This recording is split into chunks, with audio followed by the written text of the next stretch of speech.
En el principio era el Verbo, y el Verbo era con Dios, y el Verbo era Dios. Este era en el principio con Dios. En el mundo estaba, y el mundo por él fue hecho, pero el mundo no le conoció. Mas a todos los que le recibieron, a los que creen en su nombre, les dio potestad de ser hechos hijos de Dios.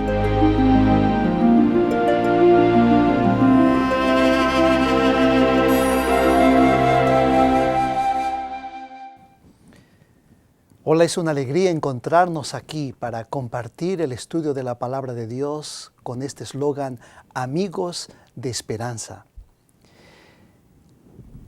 La Biblia registra la historia de una diversidad de personas con distintos temperamentos y con diversas habilidades. Personajes que estuvieron muy cerca de Jesús y a pesar de su manera de ser, con defectos y problemas, supieron hacer de Jesús su mejor amigo y fueron transformados.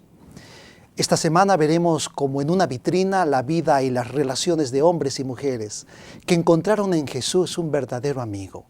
Las que a pesar de su naturaleza pecaminosa, como vasijas de barro, se colocaron en las manos del alfarero divino y encontraron valor a su existencia.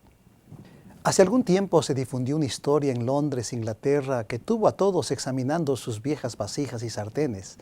En el atrio de una iglesia británica había un jarrón sin características especiales. Nadie sabía cómo había llegado, pero había estado ahí por más años de los que cualquiera pudiera recordar. Este recipiente simple, difícil de describir, había sido puesto en una esquina, donde era usado como recipiente para los paraguas. Un día, cuando un arqueólogo estaba saliendo del servicio matutino de la iglesia, recogió su paraguas del jarrón. No lo había notado antes, pero el jarrón captó inmediatamente su atención. No podía creer lo que veía en sus ojos. Parecía demasiado sorprendente para ser verdad. El jarrón parecía ser una vasija prehistórica con un valor incalculable. Ahora el antiguo contenedor de paraguas tiene asignado un lugar de honor en el renombrado Museo Británico.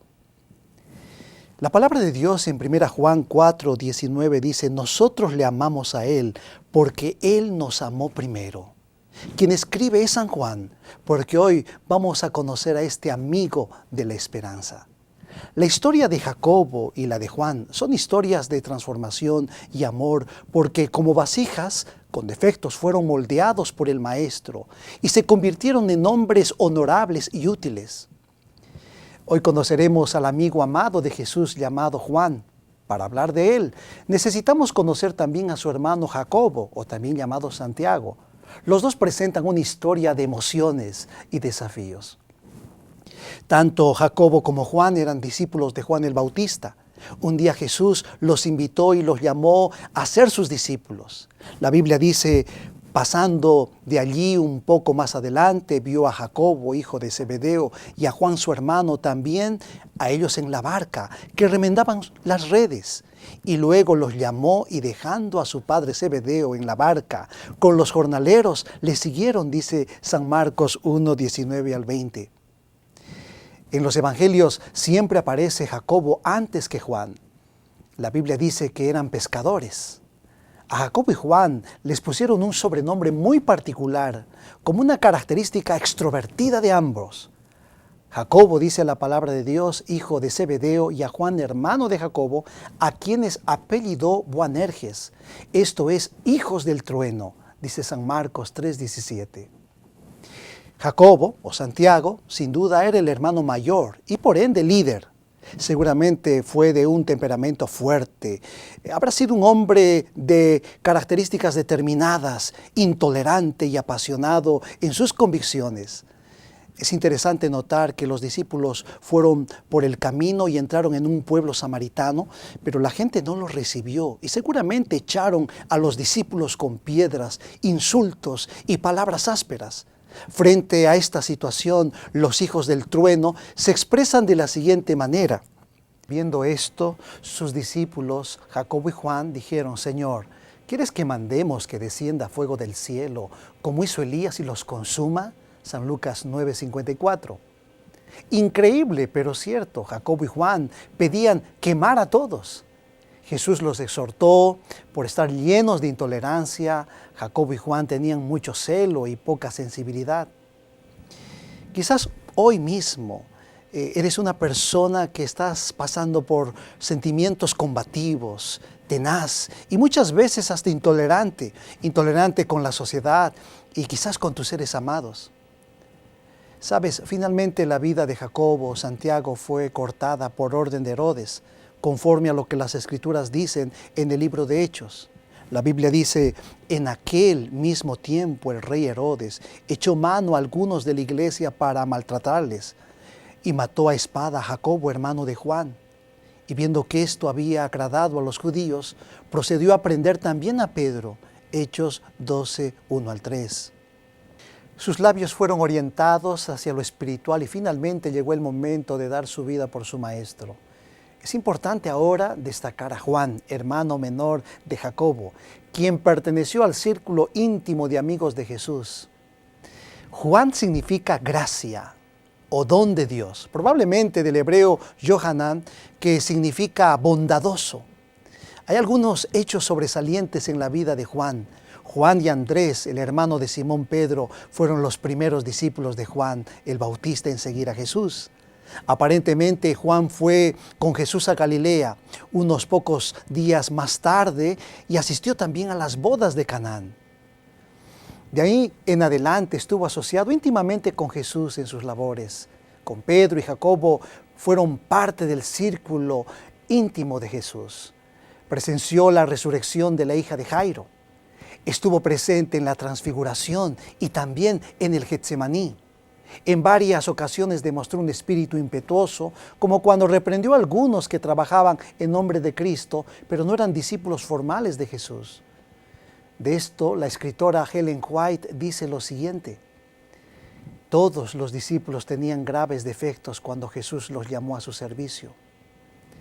Aún Juan, quien vino a estar más íntimamente asociado con el manso y humilde Jesús, no era por naturaleza manso y sumiso. Él y su hermano eran llamados hijos del trueno. Aún mientras andaba con Jesús, cualquier desprecio hecho a éste despertaba su indignación y espíritu combativo. En el discípulo amado había mal genio, espíritu vengativo y de crítica. Era orgulloso y ambicionaba ocupar el primer puesto en el reino de Dios.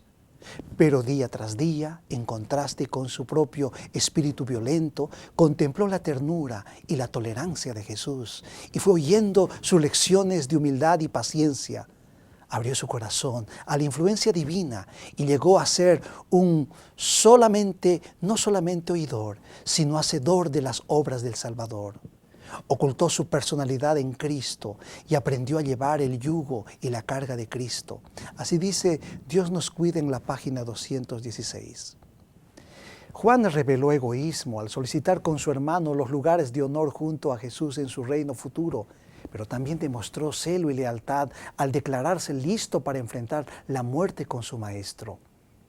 Juan, durante su relación con Jesús, parece haberse entregado plenamente a la influencia suavizadora y subyugadora del Salvador y como resultado su carácter fue transformado. Cuando Jesús fue arrestado en el Getsemaní, lo siguió hasta el palacio del sumo sacerdote donde parece que era conocido y más tarde al Calvario. Saben, mis amigos, en la cruz Jesús le confió a su madre María para que la cuidara con amor. Temprano el domingo, también de mañana, Juan y Pedro corrieron al sepulcro para investigar y llegaron a ser testigos de que Jesús realmente había resucitado por el orden en los paños mortuorios. Juan estuvo presente la tarde del día de la resurrección cuando Jesús se apareció a sus discípulos en el aposento alto y también una semana más tarde. Después de la ascensión, Juan permaneció con los otros 10 discípulos en el aposento alto en Jerusalén.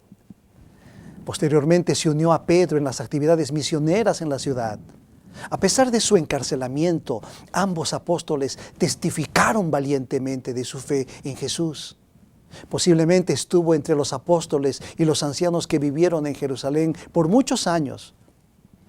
La tradición sugiere que durante los últimos años de su vida, Juan estuvo a cargo de las iglesias en la provincia romana de Asia, con sede en Éfeso, Desde allí fue exiliado por Domiciano a la isla de Patmos. Según la tradición, Juan fue echado en una caldera de aceite hirviendo, pero al no morir fue enviado a Patmos, aunque se cree que fue liberado cuando Marco Nerva llegó a ser emperador en el año 96 después de Cristo.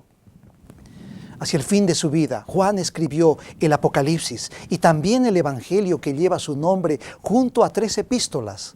Juan tiene una trascendencia muy particular porque es el único discípulo que sobrevivió a una muerte segura y es el único de los discípulos que murió de muerte natural y no como mártir a los casi 96 años de edad en la ciudad de Éfeso. Pero me llama la atención porque Juan habla de la encarnación de Cristo. El Evangelio de Juan fue escrito aproximadamente en el año 90 después de Cristo. Imaginen ustedes, después de tantas experiencias y desafíos en su ministerio, anuncia con veracidad a Jesús como el Dios encarnado con las siguientes palabras. Aquel Verbo fue hecho carne y habitó entre nosotros. Y vimos su gloria, gloria como del unigénito del Padre, lleno de gracia y de verdad. San Juan capítulo 1, versículo 14. De esto la escritora Ellen White comenta, solo Cristo pudo representar a la deidad. Nuestro Salvador revistió su humanidad con divinidad a fin de hacer esto. Empleó las facultades humanas, pues solo adoptándolas podía ser comprendido por la humanidad. Solo la humanidad podía alcanzar a la humanidad. Vivió el carácter de Dios en el cuerpo humano que Dios le había preparado. Así dice Mensajes Selectos, la página 309, el tomo 1. Por eso Juan destaca la encarnación de Jesús como un tema vital en su ministerio.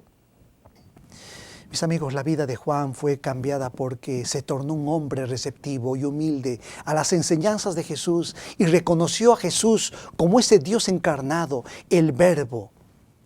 Juan fue el discípulo íntimo de Jesús, quien se convirtió en su amigo. Su vida y su carácter fueron transformados. Juan llegó a ser un portador de esperanza, un amigo de esperanza, cuya influencia y enseñanzas llegaron hasta nuestros días y han traído esperanza a miles de personas. Y antes de concluir, yo quiero invitarte para que escuches esta melodía musical y tú pienses y medites en el mensaje de esta música.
¿Quieres ser amigo de Jesús?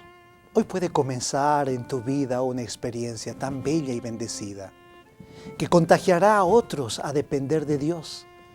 Juan soñó con estar un día en el trono de Dios. ¿Recuerdas? ¿Recuerdas la petición de su madre aquel día cuando Juan y Jacobo, su hermano, eran testarudos y exasperados? Sabes, el tiempo pasó y un día Juan en la isla de Patmos recibió visiones de Jesús, su amigo.